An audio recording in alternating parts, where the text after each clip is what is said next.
Assalamualaikum warahmatullahi wabarakatuh. Salam sejahtera untuk kita semua. Adik-adik mahasiswa, mari kita lanjutkan kembali kuliah dinamika teknik. Kita sampai bab keempat mengenai analisa gaya inersia pada mekanisme. Baik itu mekanisme luncur, mekanisme rocker crank, mekanisme dua roda yang saling bergesekan, ya, seperti roda gigi, roda gesek, dan sebagainya. Nah, gaya inersia adalah gaya yang disebabkan oleh percepatan. Jadi suatu benda atau batang yang bergerak, dia dipercepat ataukah diperlambat, ya, itu akan mengalami gaya inersia.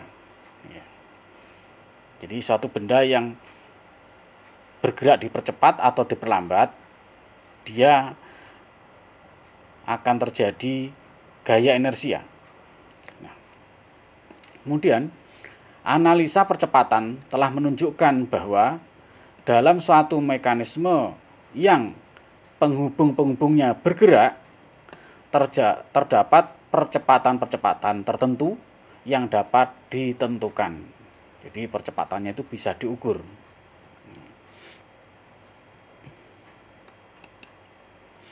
Kemudian menurut hukum Newton 2, bahwa dalam mekanisme terdapat gaya-gaya atau kopel-kopel yang mengakibatkan percepatan. Itu menurut hukum Newton 2. Makanya F sama dengan M kalikan A. A di sini adalah percepatan. Nah, seperti apa kira-kira gambaran gaya inersia itu yang diakibatkan oleh percepatan? Misalnya, ketika Anda naik sepeda motor, tiba-tiba digas. Nah, itu artinya dipercepat. Maka badan Anda akan seperti terlempar ke belakang. Arah percepatan itu berlawanan dengan arah gaya inersia. Berlawanan dengan arah gaya inersia. Kalau percepatannya itu ke depan, maka gaya inersianya ke belakang. Kemudian jika sepeda motor direm secara mendadak, maka terjadi perlambatan. Nah, perlambatan itu, percepatan sudutnya itu arahnya ke belakang, atau percepatan linearnya itu ke belakang. Nah, ketika direm mendadak, maka gaya inersianya ke depan, seperti Anda mau terlempar ke depan. Nah, itulah gaya inersia. Gaya yang menyebabkan Anda tiba-tiba ke depan itu karena diperlambat, ya, itulah gaya inersia. Kemudian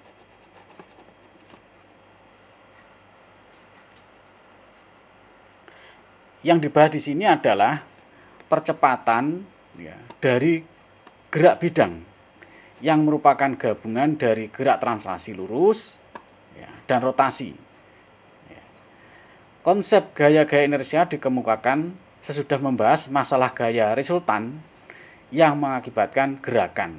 Jadi setelah kita hitung gaya resultan dari suatu batang atau mekanisme, maka baru kita bisa menemukan gaya inersianya. Nah, pada umumnya batang-batang hubung itu pada suatu mekanisme akan mendapatkan gaya statis dan gaya inersia. Nah, pada mesin berkecepatan tinggi, percepatan dan gaya kelembaman atau inersia. Jadi kalau masalah menemukan kelembaman itu ya artinya inersia itu. Nah,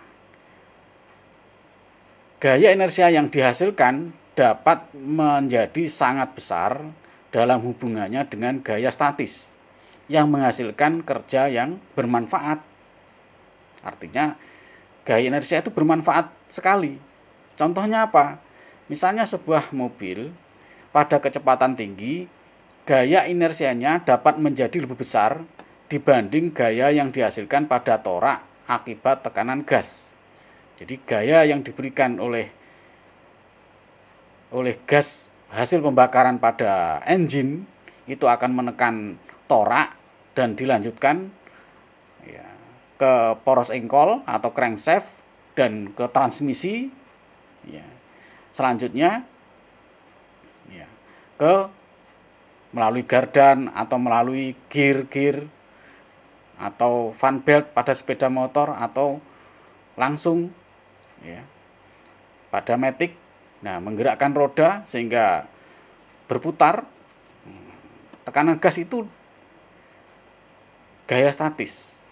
Kemudian ketika dipercepat mulai dinamis. Nah, ternyata gaya dinamis akibat percepatan itu menghasilkan gaya inersia. Nah, ini bermanfaat gaya inersia ini. Buktinya apa? Ketika semakin dipercepat pada kecepatan yang tinggi sehingga gaya inersianya itu besar, nah, maka menjadi hemat bahan bakar. Jadi efisiensi dari mobil atau kendaraan sepeda motor itu menjadi hemat. Hingga berbeda sepeda motor yang dijalankan pada kecepatan yang rendah, ya, kecepatan 30, 40, 50, itu akan menjadi lebih boros daripada pada kecepatan 60, 70, 80. Karena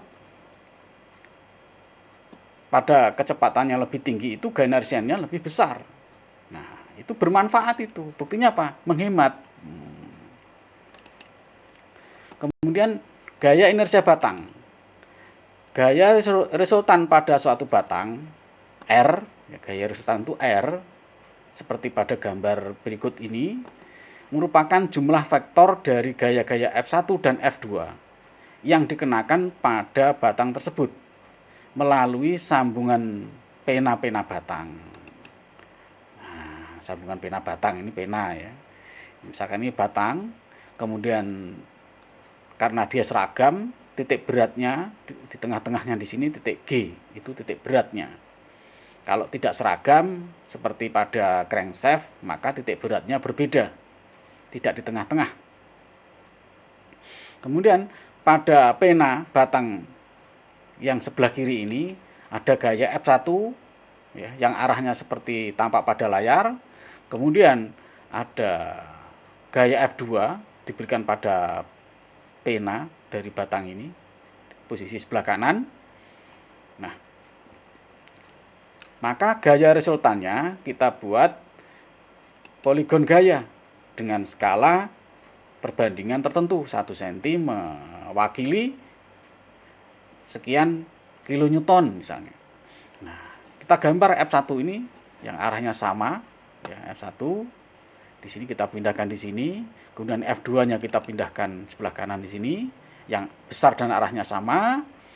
Maka resultannya penjumlahan daripada F1 plus F2 di sini, nah, itu didefinisikan R.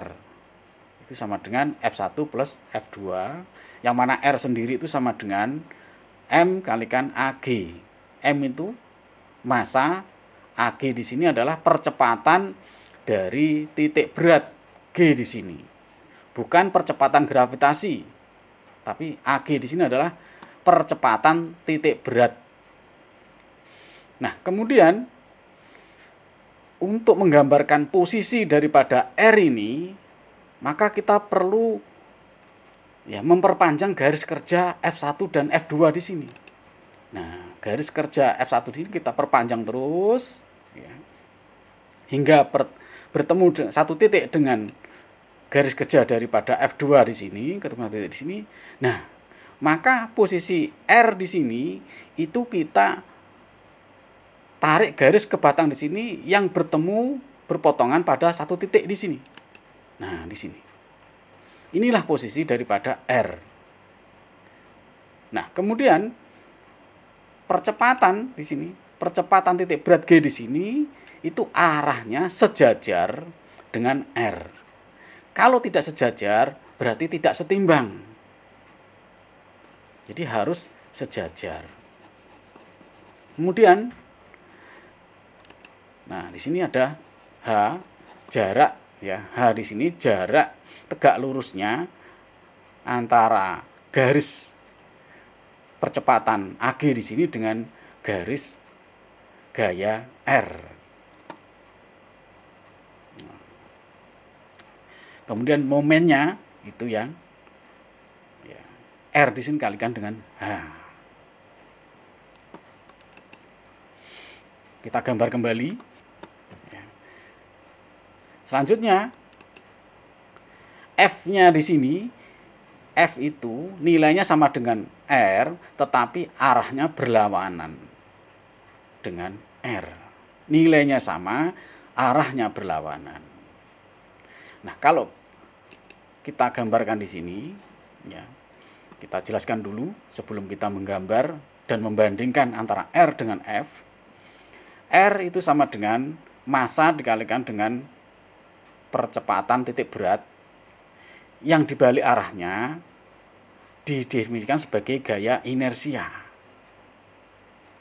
Nah, gaya resultan balik ini akan menyeimbangkan gaya-gaya yang dikenakan oleh F1 dan F2. Nah, F1 dilanjutkan dengan F2, artinya F1 plus F2, kemudian plus F itu sama dengan 0. Itulah F ini adalah untuk menyeimbangkan. Jadi gaya inersia ini untuk menyeimbangkan suatu sistem yang dikenai gaya-gaya atau satu sistem yang bergerak. Kan bergerak itu karena ada gaya luar. Ya. Jadi suatu batang yang bergerak itu karena ada gaya luar. Kalau tidak ada gaya luar nggak bisa bergerak. Nah, bedanya dengan yang di sini. Perhatikan baik-baik di sini. Nah, kalau resultan itu arahnya yang merupakan penjumlahan dari F1 plus F2, arahnya ke bawah. Sedangkan F itu arahnya ke atas. Nah, ini seimbang. Kalau yang di kiri ini tidak seimbang. Kenapa? Karena di sini tidak membentuk poligon dengan siklus ya, yang tiada henti. Nah, R di sini penjumlahan F1, F2. Sedangkan F di sini itu F plus F1 plus F itu sama dengan 0. Nah, 0 inilah seimbang. Kemudian, dengan menambahkan gaya kelembaman atau gaya inersia dan momen puntir kelembaman atau momen puntir inersia pada suatu benda yang dipengaruhi oleh resultan gaya dan resultan momen puntir, maka benda tersebut akan dapat dibawa dalam keadaan seimbang.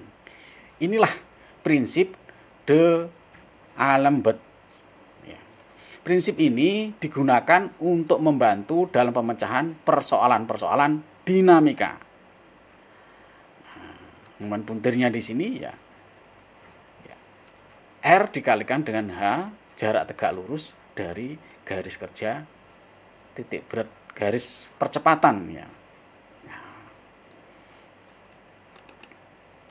Kemudian berarti F1 dan F2 merupakan komponen-komponen dari R yang bekerja pada pena batang. Ya, dari tadi F1, F2 kan bekerja pada pena batang. R-nya itu penjumlahannya. Sehingga unsur-unsur yang menjumlahkan menjadi penjumlahan itu adalah komponen. Maka R sama dengan F1 plus F2. Artinya F1 dan F2 ini komponen daripada R. R adalah resultan gaya, kemudian R-nya sendiri sama dengan M kalikan AG, itu menurut hukum Newton 2, yang mana M itu adalah massa batang, AG di sini percepatan titik berat G, bukan percepatan gravitasi. Kalau percepatan gravitasi itu kan 9,81, sedangkan AG ini bilangannya ya, tidak sama dengan percepatan gravitasi. Yang sama hanya satuannya saja. Satuannya meter per sekon kuadrat. Kemudian R min MAG, nah ini ruas kanan dipindahkan ke kiri, ya, menjadi persamaan ini sama dengan 0. Nah, yang mana F itu sama dengan M dikalikan AG, sama dengan R ini, sama. Cuman arahnya saja yang berlawanan. Nah, F inilah gaya inersia benda. Sehingga R min F itu sama dengan 0. Ini prinsip D'Alembert. Persamaan untuk benda yang bergerak dinamis. Nah, prinsip D'Alembert merupakan persamaan dari keseimbangan dinamis suatu benda atau batang. Kemudian, gaya inersia benda atau F yang merupakan respon terhadap gaya luar untuk mencapai kondisi keseimbangan walaupun benda dalam keadaan dipercepat. Dipercepat atau diperlambat itu menimbulkan gaya inersia. Nah, itu. R min F sama dengan 0, prinsip D'Alembert. Tanda minus menunjukkan bahwa arah gaya inersia selalu melawan arah gaya resultan. Berlawanan ya. R ini arahnya berlawanan dengan F. Tentunya besar gaya inersia sama dengan besar gaya resultan juga, yaitu massa benda dikalikan dengan percepatan titik berat M kalikan AG. Nah, posisi dari gaya inersia berada pada garis kerja gaya resultan kayak tadi itu, segaris tetapi arahnya berlawanan. Sedemikian rupa mengakibatkan momen terhadap titik berat yang arahnya melawan arah percepatan sudut benda atau batang. Jadi arah daripada gaya inersia itu berlawanan dengan arah percepatan sudut suatu benda. Nah, ketika digas, percepatannya ke depan, tapi gaya inersianya ke belakang. Jadi orangnya seperti dilempar ke belakang. Ketika direm, ya, percepatan sudutnya itu ke belakang, orangnya seperti didorong ke depan. Nah, itulah contohnya. Momennya juga begitu, berlawanan. Nah, demikian untuk pertemuan yang pertama ini dari bab 4. Semoga bermanfaat. Selamat belajar. Wassalamualaikum warahmatullahi wabarakatuh.